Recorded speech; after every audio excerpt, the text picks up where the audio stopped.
Si Clarkson ang X-Factor ng Knicks sa finals pero maghihiganti ang kapwa Pinoy sa kanya. Tara kwentuhan!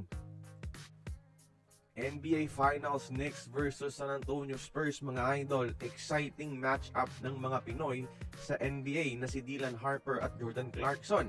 At bagamat naging limitado ang role ni JC versus Cavaliers, expected na magagamit siya sa NBA Finals at magiging X-Factor pa mismo kalaban ang Spurs.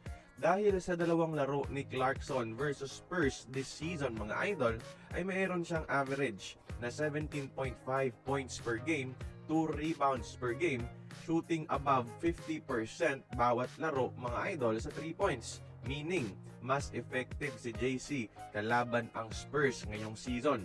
Proven na mas alam ni JC kung paano atakihin at umiskor sa depensa ng Spurs at siguradong iti-take advantage yan ng coaching staff ng New York Knicks.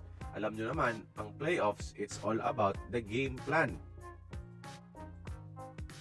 Habang yung mas batang si Dylan Harper naman mga idol ay may motibasyon kalaban ang New York, ramdam niya pa rin ang pagkatalo nila noong NBA Cup mga idol sa New York at dala niya itong hanggang ngayon sa awarding ng Western Conference mismo.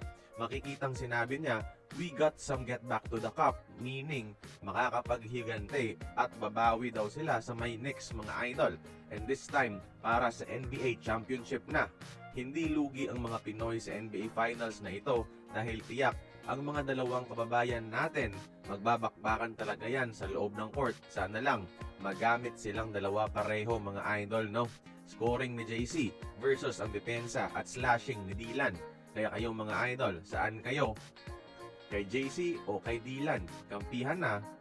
Join the conversation, magkomento lamang sa ibaba.